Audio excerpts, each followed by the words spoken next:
All right, we can get started here with Google Forms. So what I was thinking for today was I have a slideshow that was kind of guiding me through what I wanted to talk about, try to keep me on track. But I thought it might be easier just to spend time in Google Forms itself to kind of show and demonstrate a lot of the things that it can do. Um, so I'll kind of go back and forth, but like always, if I'm going too fast, stop me, ask questions. Don't worry about interrupting. That's no problem. Um, but I did want to mention a little bit about Google Forms, just because it is one of my favorite Google tools, just because it is so versatile. There's a lot of different things that you can do with it, and just a couple things that came to mind. Usually right away we think of doing surveys or online quizzes. One of the things with the online quizzes that can be nice is for the multiple choice, multiple selection type questions. It will auto grade for you if you put in the correct answers. And some other things that you can use this for, even things like digital worksheets. So taking worksheets that you might have had from textbook companies, you might be using them for years. You might be able to convert those, the same kinds of questions, retyping, or if you have them and that you can copy and paste, to put them into a Google form and have students respond that way. And then some even more logistical things that might help with clubs or activities that you moderate, things like voting, contact information, gathering all that kind of stuff, and then exit tickets and rubrics for the classroom. One of the things that I really like to do was when I did oral presentations with my students, while I was in the back watching their presentation, I would set up a Google form almost like a rubric, where each question would be a section that they could be graded on, and it would kind of give me the opportunity to put comments and a number in there as they were going through the presentation, and then all of it would just be collected in the form or in a spreadsheet that then I could manipulate for a grade book or whatever I needed to do. So for the workflow aspect of it, sometimes it's pretty nice. Okay, so now we're going to jump right into Google Forms. All right. Now, can you see my screen with the form up? Yes. Okay. So this is one I just kind of put together, a couple different question types, things that just silly questions that I wouldn't exactly use with my classes, but just so you can kind of see the functionality. But one of the things that I wanted to mention first is just even organization. When you open up Google Forms and you start adding questions, all of the questions appear on one page. But you can actually break them up into sections. So, right here I'm in section 1 that has the title. I could add a question below it. I could ask for, somebody input their name, toggle whether or not it's required, all the same options that you normally have. And then down here on the right, where I could go to add another question, I could also add a section. And what happens then is it breaks this form up into basically multiple pages. So if I were to go and look at a preview of this form, all right, it takes me to page 1 where it asks for my name. And now I have this next button down here. And when I click on that, it takes me to just the next page. And then I can advance kind of back and forth through those pages. So that might be something that, depending on the purpose of the form, whether it's a worksheet, whether it's a quiz, whatever it is that you might be doing, that can kind of help break that information up, maybe make it a little less overwhelming for students, and maybe a little bit easier to digest. Because remember too, a lot of our students are going to be using an iPad, so they have a very limited window to be looking at on their screen, and having it broken up into pages like that can kind of make it a little bit easier to navigate, because they're switching from one page to the next rather than scrolling all the way through. So it was just one thing to mention there. So this sample one I broke up into a couple of different sections. So the next thing that I want to mention are the different types of questions that you can add. So here in section 1, we have some basic question types that you can put in. The first one here is a multiple choice. So if you click on that, you can see this whole list. So we'll go through a lot of these. And multiple choice is just your basic average. One of these is right, choose from this list. And you can put your options in. You know, however many you want to add, you can just keep going down. If you click add option, it'll give you another one, and then you can remove them. This add other is a space where students could type in their own. So if none of these are correct, they could type in their own answer there as well. And then as far as question options go, you can make a question required or not. Totally up to you. Sometimes it depends on the purpose of the form. You know, you might want to require that you capture their name and email address so you know who it belongs to. But some teachers I know, if they're doing a quiz, they like to require questions because the students won't be able to submit until they at least put an answer in for everything. So that would kind of prompt them that they might have skipped a question and forgot to go back to it. And then we have what Google calls checkboxes. This would be the equivalent of a multiple selection question. So you can, you know, choose all that apply. You can select multiple correct answers from this list and check all the boxes that fit with that. All right, so all the same options and everything else that you can do with all the other question types. But one of the things that I like to do with this one is usually add a description. So this is down here right next to where the required toggle is. There's these 3 vertical dots. If you click on that, you can show a description, and that gives this little extra space underneath the question. So you could just as easily at the end of the question type in, choose all that apply. But sometimes, you know, if you need a little extra description, or if you like the layout a little bit better that way, you can even just, you know, choose 3, something like that. You can add that little extra description down there below the question. Right, and then we also have the drop-down option. Right, so these 3 question types are blocked together.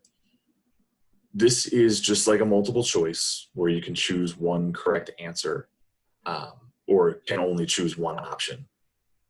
And, you know, same things apply whether it's required or not.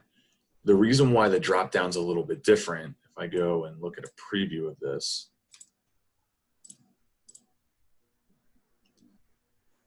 it's a much smaller box, and now the students have to click this little arrow to choose one of the options in that drop-down box. This question type is a little bit more mobile friendly for an iPad where you have a really kind of limited real estate for the screen size. Having a long list of options is kind of tough because, you know, as you scroll down, by the time you get to the bottom, you might forget what the question is at the top of the page. So the drop-down list for that purpose is kind of nice. The only thing that I would say maybe be a little careful of is if you were going to do this with a quiz, it does kind of block the question. So unlike, you know, the classic multiple choice style where you see the question stem and the options below it, this one would kind of block the question a little bit. So depending on the question, or if it was a longer question, and depending on your students, you may not like that option. So that option would be good for like a study guide for them, where they could try to think it through their head first and then look at the options. Yeah, that might be a good thing. Almost like the flashcard method. Yeah, where you have, you know, stem on one side, answer on the other. Yeah. Yeah. Yeah. So for something like that, I think that would be good. And definitely if they have a lot of information or it's a long form, you know, that's the one I use when I help Adrian and students vote for homecoming or something like that. Otherwise, you're going to see a list of 175 kids down the page.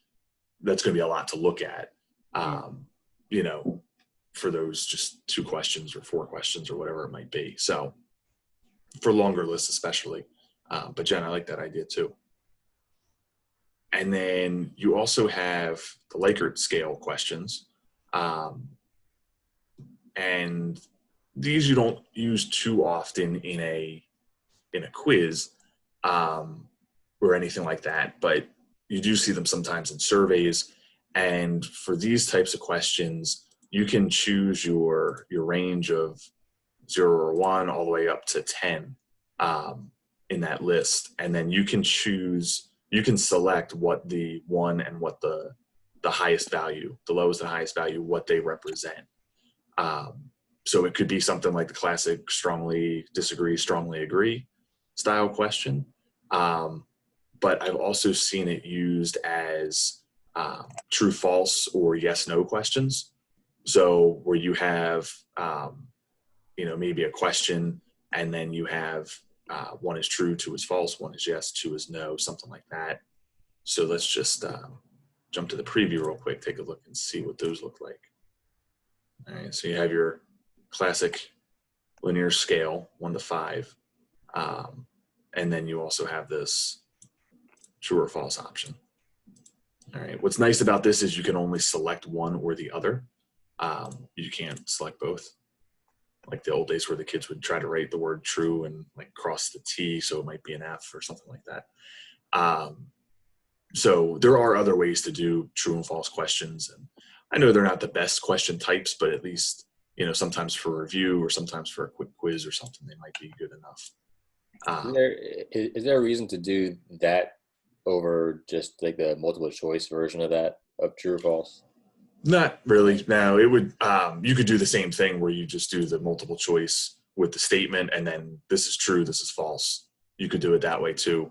In the next section, we get into what I would consider more of like the advanced type questions that are a little bit different to look at, where you have these, the grids, the layouts. And this would be something, if you had like 5 or 6 true or false questions in a row, you could do this in columns where it's true and false, and they can toggle back and forth that way. That might be an option too. One of the problems of doing it with the linear, though, is that the true and false are pretty far away from the dots. Yes.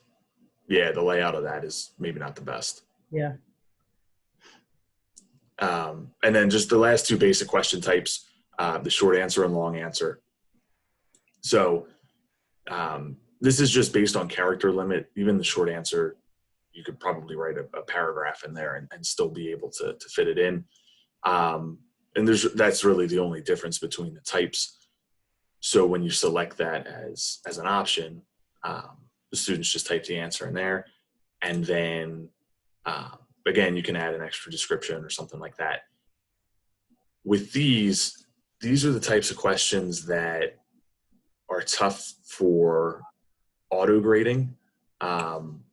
Even short answers where you might have one correct answer, it was always tough because if a student spelled it wrong or if they didn't have a capital, or it could be case sensitive. Things like that could get in the way. So these, if you were going to auto grade a quiz, you would just have to kind of go back and check those. But you do have certain things like with response validation down here as an option. So that would be the same 3 dots.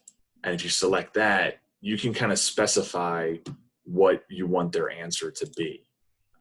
It could be, text that contains a certain, whatever you might want it to be.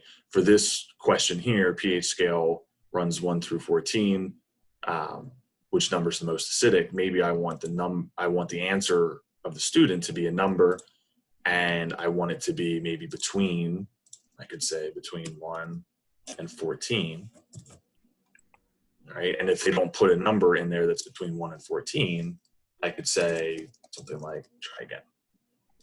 All right, and now if I go up here to a preview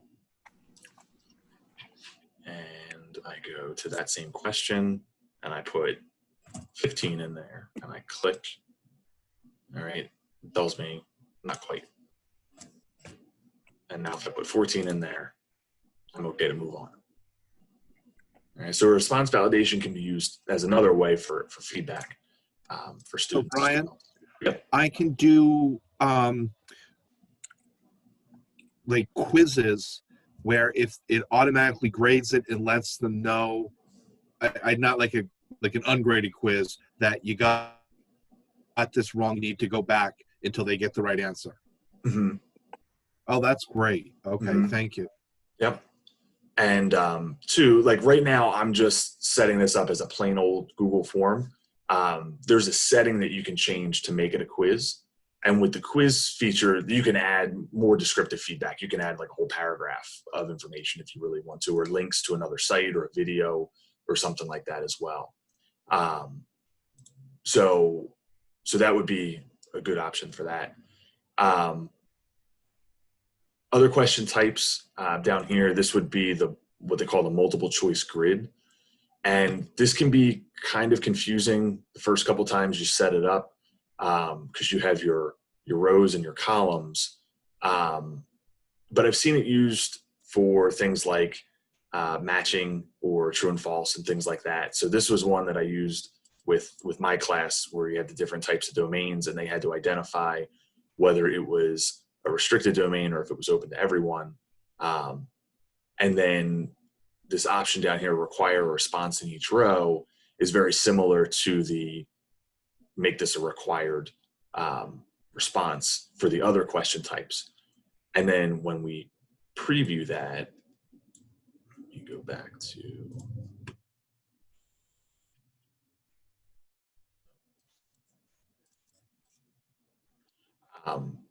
this is what that question would look like for the students. So they would have each of these could be your question stems, these could be your terms or whatever they might be. And then over here, they have to select, whatever it might be. Those aren't actually right, but however that might be, they can only select one in each row. How would that work for vocabulary matching? So you could do, I'm trying to think how I saw it before. I think it was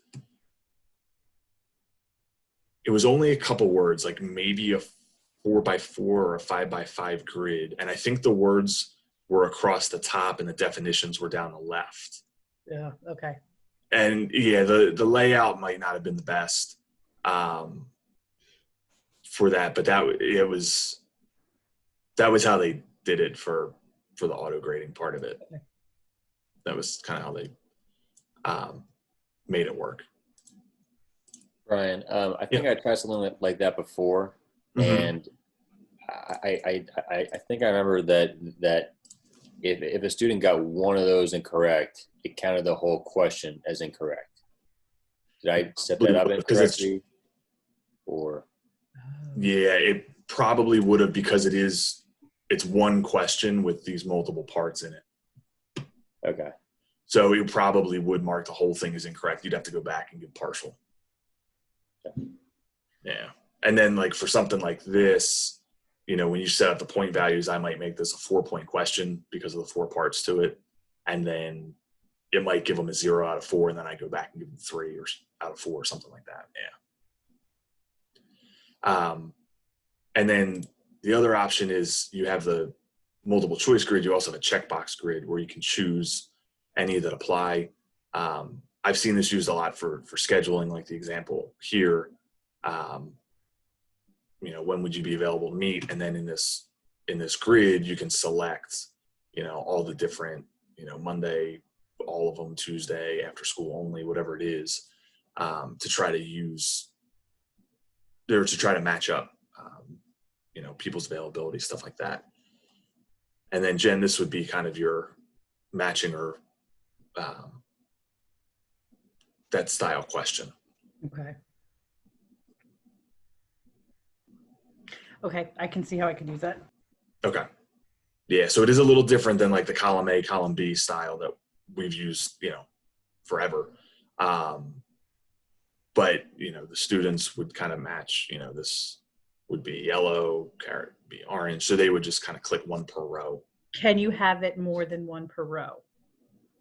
The example I'm thinking of is, so when we do our quadrilaterals, okay. So the square, all the sides are congruent, but that's also true for the rhombus. So having like each of the characteristics and check off everything for the square, check off everything for the rhombus. So you would probably want to use the checkbox grid for that one. Okay. Yeah, because then what you would do is you would have square, rhombus, like all those listed down the side, or maybe have the characteristics here. And then for the square, Have them check off everything. all sides congruent, 490-degree angles, or whatever they might be. Yeah, and then they just check off everything that applies for that column. Okay. Yeah, so that would allow you to do multiples.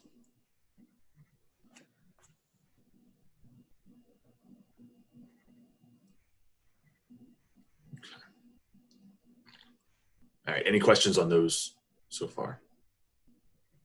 Okay. The last couple of question types that I wanted to mention, you can actually include different multimedia sources too. So over here on the right, where we had our add question, add section that I mentioned before, you can also add images and add video. So this might be a way that you can incorporate a video and have students respond to questions all within the Google form. This was just one I pulled from YouTube from Crash Course World History. And you can give it a little title. And then below it, I just added a question, related to that video. So students have to watch and then answer the question. All right, same thing here. I just added a photo. So for this one, when you add, you can upload directly from your computer.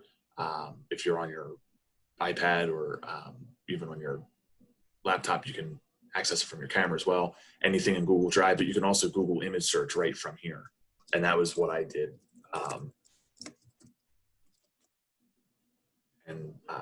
The pictures come up, you can insert them right from there. Same thing with video. If you know the YouTube URL, you can paste it. Otherwise, you can search. And you can just search just like you would with YouTube. Only YouTube. Only YouTube because of Google. Okay. Yeah. So I couldn't do a Khan Academy? Unless it's on YouTube. Sometimes Khan Academy videos are on there. Okay. I think Khan has a channel. Let me check. Well, I can go ahead and look. That's fine.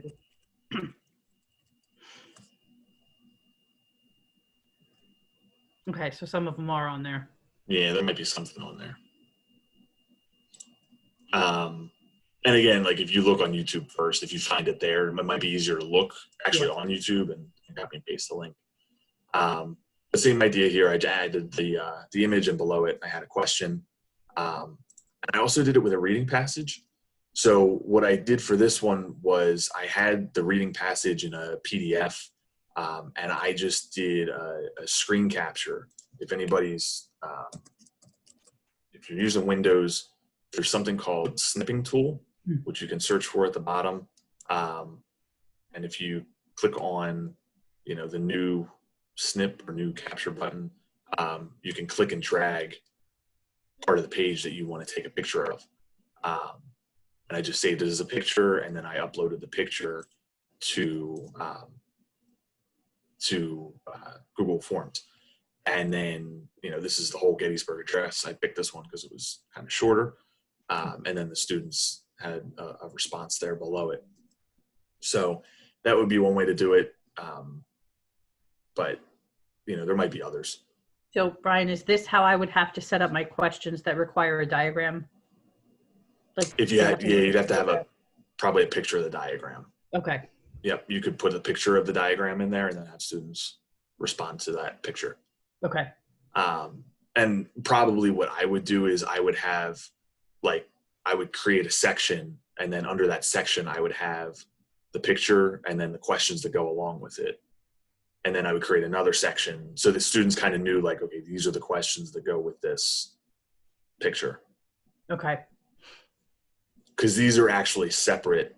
So I added an image here, and then after I was done, I added a question.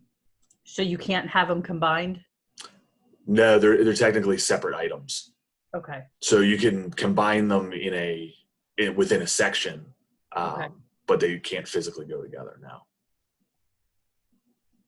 Because I have a lot of one picture for one question, and then one picture for the next question, and then so they would have to be separate.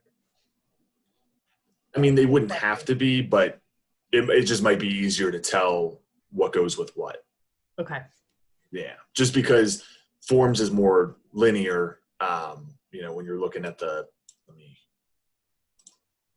if we go, can I skip ahead? Let's do this real quick. Okay. Really, Brian, bananas aren't blue. So this whole page, I had this video and question about it, picture, question, picture, question. So, I mean, if you're okay with that kind of linear layout, if you think students could handle that. The other thing, I'm just thinking about it now, you could also add a heading or a title. So I could add a title, and let's call this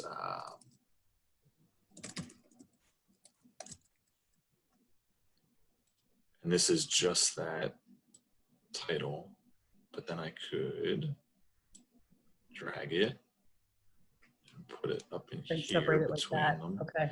And maybe I could separate them with a title. Let's take a look at the preview and see how that looks. Now, this is going to prompt me again to answer those questions.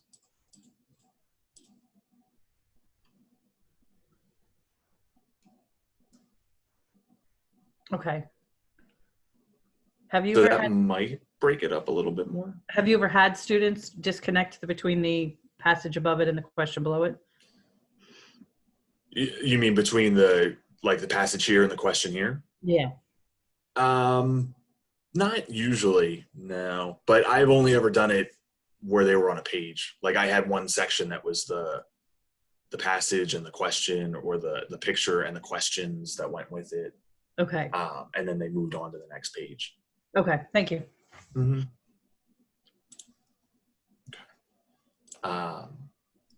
Okay. So that was just a regular Google form. And with Google, you can also convert this into a quiz, or you can set it up initially as a quiz as well. So what I'm going to do here is go to settings. All right. And in your settings, you have this tab over here on the right called quizzes, and you can toggle this to make this a quiz. So it'll turn this regular Google form into a quiz. It'll assign point values. You can assign however many points you want, and it will allow auto grading for certain question types. All right, so I'm going to toggle that on, and then you have a couple options here. When you want to release the grades, all right, you can release them immediately. So as soon as the students submit the form, they'll get their grades, and you can choose what they'll be able to see. You know, you might want to communicate to students that if they're short answers or long answers, essays, or something like that, that number that they receive might not actually be 100% correct, just so that they know. And then the other option would be you could turn that off, the release grades, and students would be able to see them at a later date after you have reviewed them. So you would be able to kind of go through them, and then you could mark that they grades were to be released, so the students would see that, and they would get an email notification at that later date. But then you can also choose what the students can see. So they can see the questions that they missed, they can see the correct answers, and they can see the point values, and you can toggle any of these off depending on what you may or may not want students to be able to see. Okay. All right, so once we set that up, I'm going to go up here and click Save. And it's going to convert these now to quiz questions. All right, so they're going to look the same, except now I have a few more options. When I click a question, picked on this first one, all right, you see down here in the bottom left, this answer key option shows up, and that wasn't there before. So if you click on answer key, it'll change the question. It looks exactly the same. This is the part that can kind of trick some people the first couple times they do this. The question looks the same, but now you're marking which answer is the correct one. So you're actually answering the question. It'll have this little green check mark here, and you can set the point value. So this might be a 2-point question. And you can also add answer feedback for incorrect answers as well as correct answers. And it could be the same for both. Sometimes I do that and just copy and paste the two. And, down here, you also have the option, you can add a link to a website or to a Google document or something that you might have more information about you want the students to review, or a YouTube video that you might want them to watch to help them with that. So all that feedback is there as well. So that's the only thing, is you have to go through and set this up for each question. And then when you click done, feedback's optional. You don't have to do that. But if you want it to auto grade, you have to at least mark which answer is the correct one. And you can set this up. If I go to mainforms.google.com, you can start by creating a blank quiz right away. So you don't have to go back and switch it like I did. I just kind of wanted to show that was available, but you can click on blank quiz, and then those questions will already be set up as quiz questions, which will save you that extra step. And then when you go to something like a checkbox question, multiple selection, you go to answer key, you can check multiple correct answers. Something like this, maybe I'll make, if they were all going to be 2 points apiece, I might make it a 6-point question or something like that, and give students partial credit. I think somebody asked it, but when they're graded, let's say they missed the judicial, does that mean they would get 4 points, or would it all be a 0? Let's see.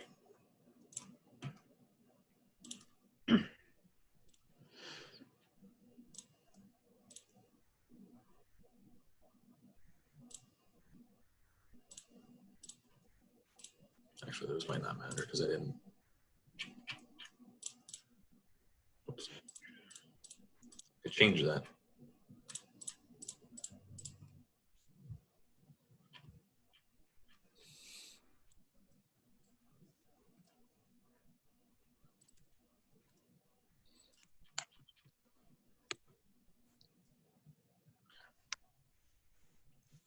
So now if I go here and look at my responses, and I'll go to individual. So this marked it as incorrect, which is probably my indicator as a teacher to kind of go back and look at it. And then I could override it and give 4 points. Okay. I think, Taylor, I think you had asked about that too. Yeah.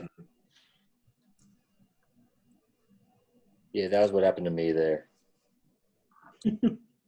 Because Taylor, you give these as quizzes pretty often, right? Is it for health, I guess? Yeah. Okay.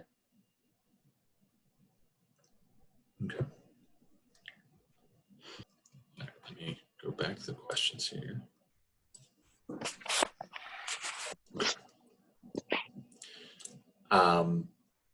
Let's see. All right, a couple other settings that I wanted to mention. So back in the settings, if you click on the gear up here next to the send button, just general settings. So collecting email addresses, depending on the purposes of the form, if it's an anonymous survey, you can turn that off. But if it's something like a quiz or a worksheet, that's something that will allow you to see who it is that's actually submitting the work when you give those grades. And then the response receipts option, that's if you want the students to receive a copy of their responses. Depending on what it is, if it's a worksheet or something, that might not be bad because then they could go back and review it and maybe use it to study for a test. But you can turn that on. And once you do, it gives you the option whether they're going to get it only if they request it or if they're always going to get it. Knowing students, I would probably select always if you actually want them to have it. And then requires sign in down here. This is one that you have the option to limit it to just students using their ACCHS email address, or not. If you uncheck it, then anybody can do it. And that's, if you were going to send something out, maybe to parents or something like that, who don't have an ACCHS email address, that would be something that you would want to uncheck.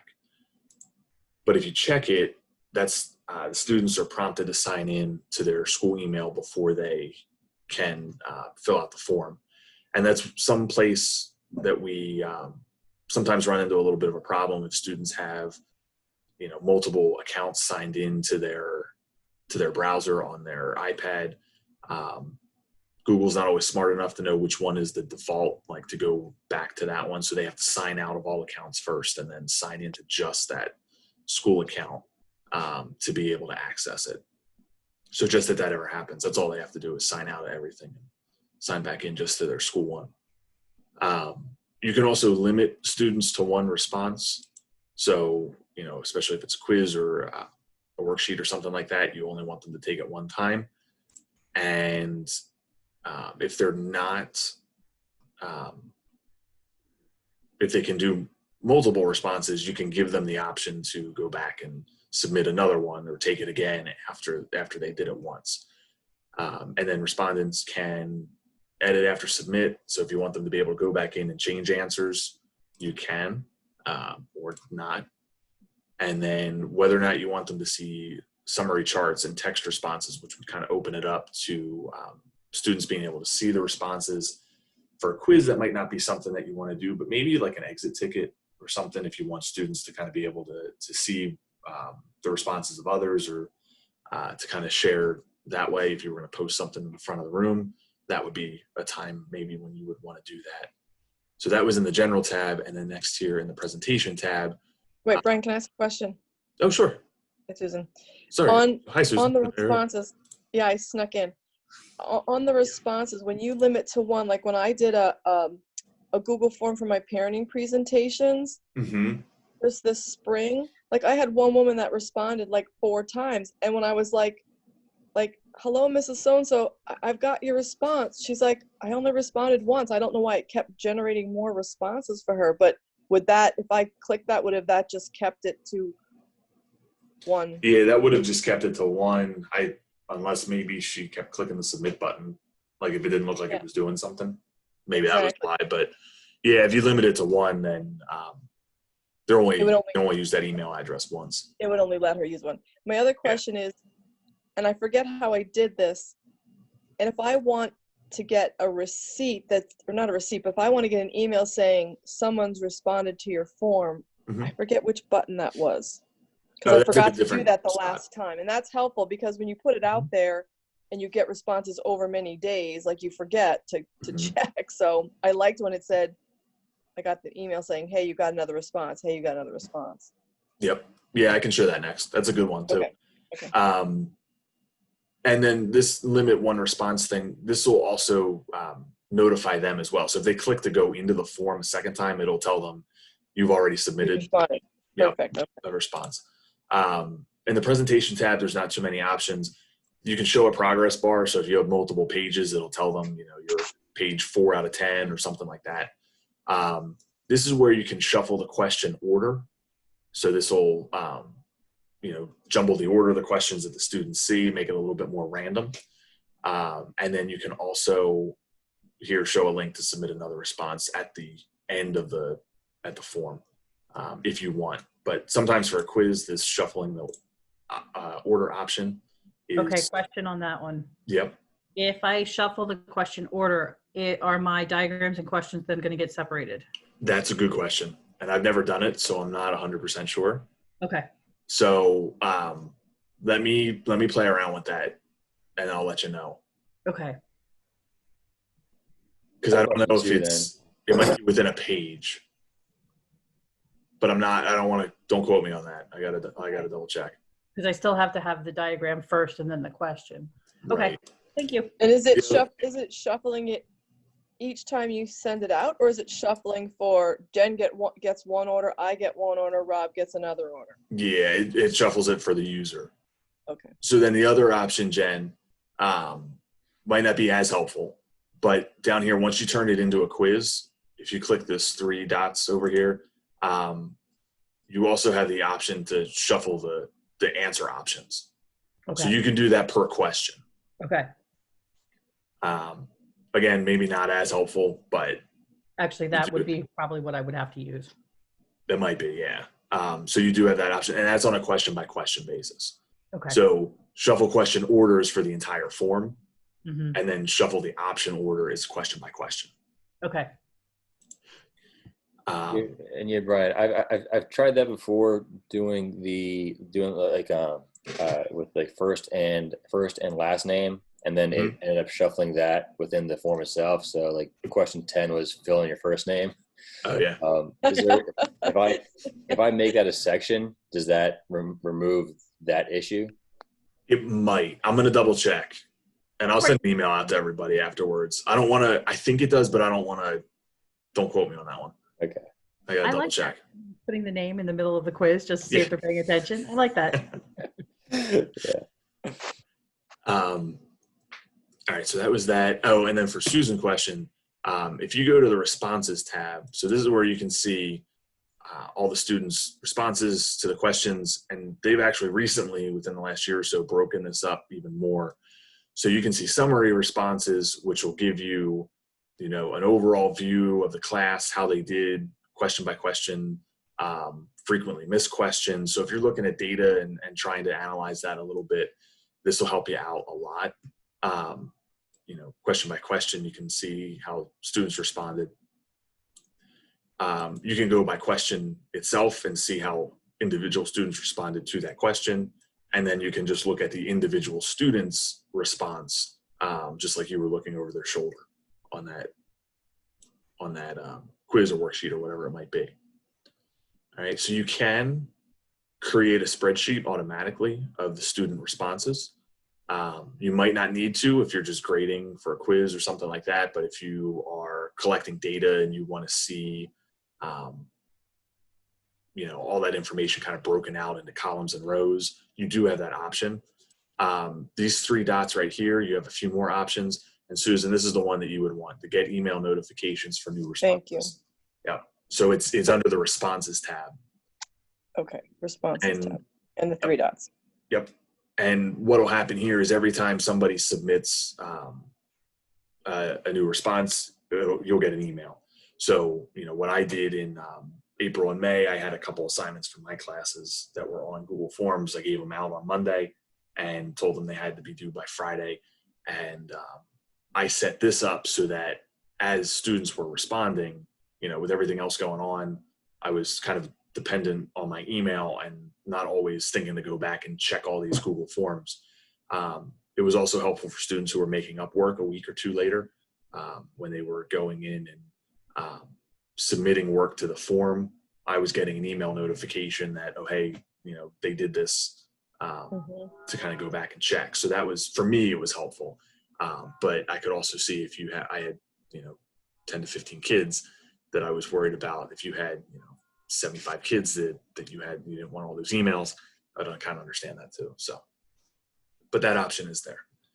And then this spreadsheet button will link it to Google Sheets. Google will keep everything within their own platform, but you also have the option to download it if you like working with Excel better. You can work with it in Excel as well. And then just be careful of this button down here. You can't actually delete all the responses. That is an option. There's no way to really get them back at that point. Yeah, that was my question. Can you get them back? Yeah. Sorry, was that Joanne? Was that a question? Yeah, I'm sorry. I used Google Forms for all of my tests during this time period. Oh, did you? I feel like through trial and error, I learned a lot of this part. But that toggle switch where it says accepting responses or not, I would turn that on, let's say at 9 a.m. on Wednesday and tell them they had until Friday at midnight to complete it. Is there a way to set that on timer? Because literally I stayed up till Friday at midnight to untoggle it. I don't know if there's a timer thing or it can turn off on its own. Yeah, built into Google Forms, there's nothing to control that. This is just a manual switch, whether you're accepting or not accepting responses. Right. There might be, like Google sometimes has third-party tools and add-ons that you can add. I think Charlie might have them blocked, kind of like the App Store where you have to make a request, get them approved, like that kind of thing. But there might be an add-on out there that would let you do that. I didn't know if I just didn't know where it was. I couldn't find it. Or Yeah, what. there's within Forms itself, there's really no, there's nothing like that that would automatically set it for you. Okay. Does that generate a message then to the user to say you can't access this form anymore? Yes. Yeah. Like Yeah. some students who tried to answer it a week later were like, it's not accepting responses. So, if I was allowing them to make up something, I had to go physically toggle that switch on my part and then email them the link for it. And then they were able to take it. Gotcha. Question about add-ons. I think I might know the answer already. Yeah. Are there any that allow equations, typing of Yes, equations? I think there are now for you to present them, but for the students, I don't know if they would be able to. So this is very limiting in the fact that mine have to show all their work. Mm-hmm. Okay. Yeah, which is, I mean, for math is just tough for any testing platform. Like Yeah. for the students to be able to show their work, they haven't really come up with a way to do that digitally as good as you can on paper.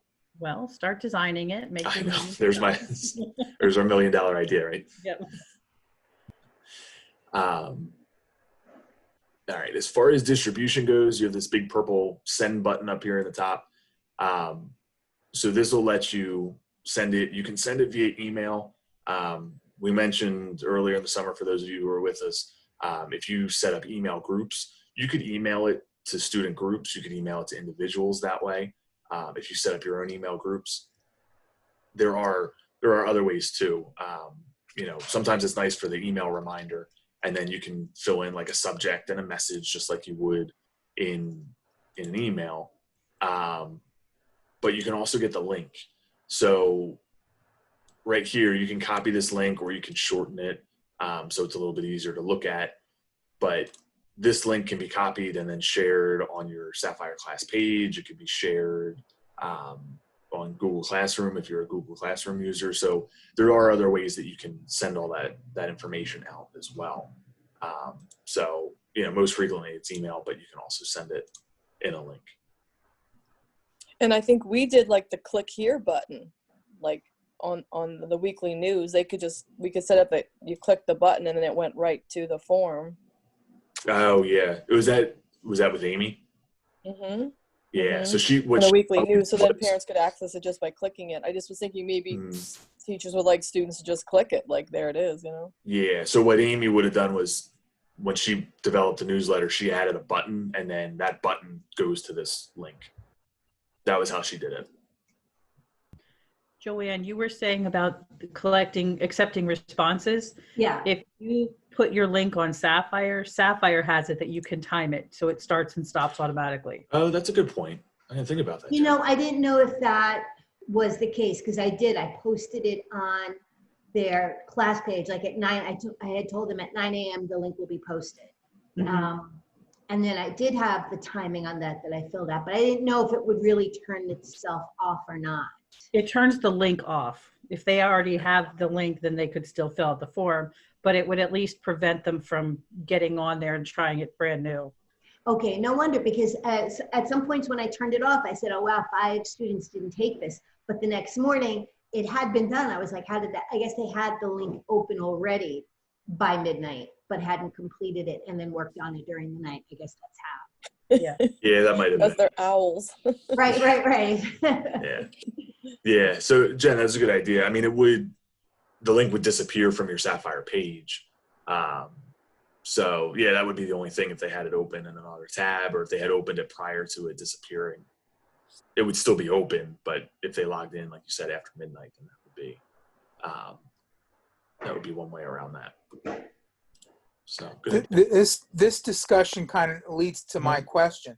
In other words, I had never used this before.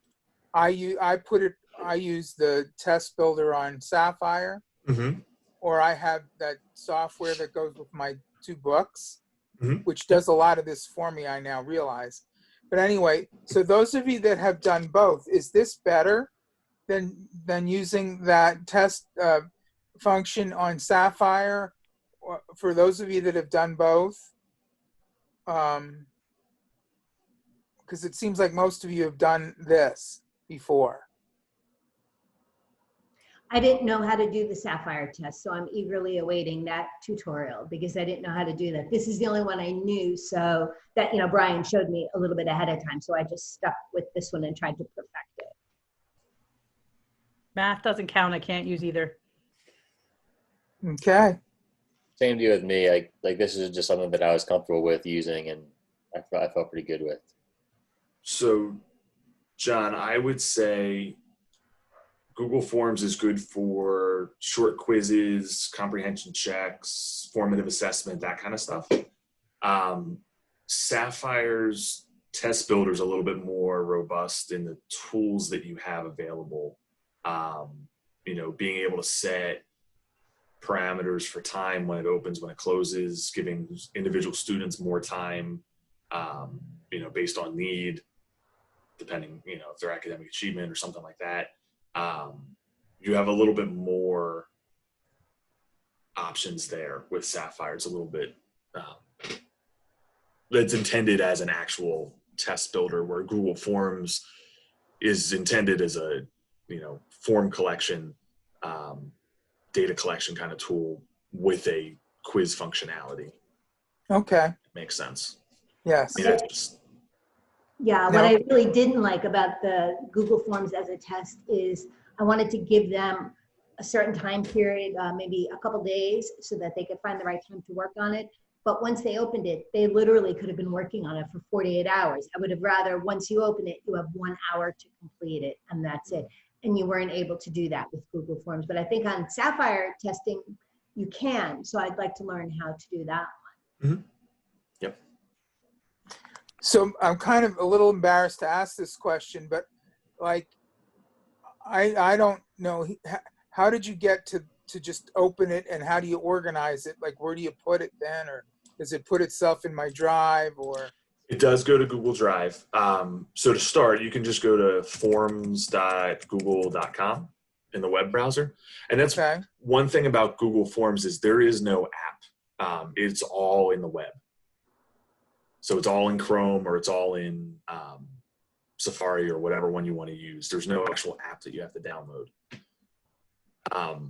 And then from here, John, they have, like, you can start a blank form.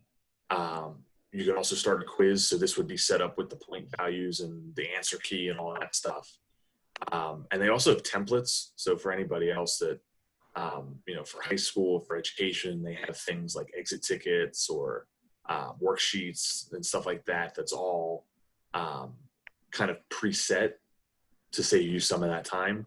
And then just more logistical, contact information forms, t-shirt sign-ups, so like all that kind of stuff. Party invite. Yeah. So if you go and click and select a blank form there, give it a title, and then you can start adding questions. Okay. Changing the question type. So this is where we started this demo, was here. Mm-hmm. So to get to here, I just had to go back to forms. Mm-hmm. Can you use your little waffle thing too on your? You can. Yep. Right up here in the top right. You can also, from Google Drive, you can create a new Google form. And that's where everything is saved. Everything's saved in your Google Drive. And then you'd have to make a folder for it and all that other stuff. You could, or you could put it with, if you have a folder for your classes, and you're making a form or something like that for a specific course, you put it all there. Like, you don't have to have all your forms in one folder. You could put them with an individual class even if you wanted to. Okay. All right. And then, if you want to get into changing the theme, like, you can pick different headers, and I don't know if they have anything physics related for you. Oh, there you go, John. There you go. It might look a little bit more like chemistry, but you can put the little header up here at the top. You can change the color, the theme, and the background color, and all that stuff to make it look nice. Okay. So you can get creative with it too if you wanted. But you can also upload pictures to make your own personal heading. You can. Yep. Picture of the school. I started getting really creative near the end. Yep. Yeah, you can create your own custom headers and everything too if you wanted. So, all right. other questions? Anything else? You want me to go